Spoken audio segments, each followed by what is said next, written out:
কি ব্যাপার, তোমাকে বাড়িতে বিয়ার প্রস্তাব দিলাম, তুমি আর তোমার বাপ নেই, কেউ রাজি না। কামটা কি ঠিক করছো নাকি? একদম ঠিক করছে। আপনি তো চরিত্রের সমস্যা আছে। আপনি আমাকে দেখতে এসে আমার বান্ধবীকে পছন্দ করছেন। তোর নিয়ে সরতেন না, সরনে নষ্ট করো। রিমি আসো, তুমি এদিকে তোমার সাথে কথা আছে। আরে আসুন না, কথা আছে তোমার সাথে।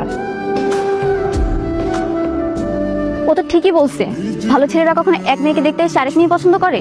দেখো, তোমার এই বোতল মার্কা বান্ধবীর না আমার পছন্দ হয় না, এই কারণে তো আমি তোমার পছন্দ করছি। খবরদার আমার বান্ধবীকে বোতল বলবেন না। তুমি আমার বিয়ে করবা কবে সেটা বলো, তাড়াতাড়ি বলো, এখনই বলো। আমি আপনাকে বিয়ে করব না। কত স্বপ্ন দেখছি আপনি আমাকে বিয়ে করবেন, দিছি আপনাকে দুলাভাই বলে ডাকে, আপনি সবকিছু বরবাদ করে দিছেন। আরে বরবাদের কি হলো বুঝলাম না, কাহিনীতে কি খালি একটু ঘুরাই দিবা।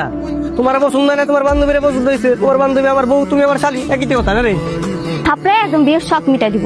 আর একদিন যদি এভাবে রাস্তাঘাটে বিরক্ত করেন, আমি কিন্তু আমার বাবার কাছে বলবো। যেহেতু আমি একবার পছন্দ করছি, বিয়ে আমি তোমার করেই ছাড়বো, কথাটা মনে রে। সেই আসেই বসে থাকেন। চল তো রিমি।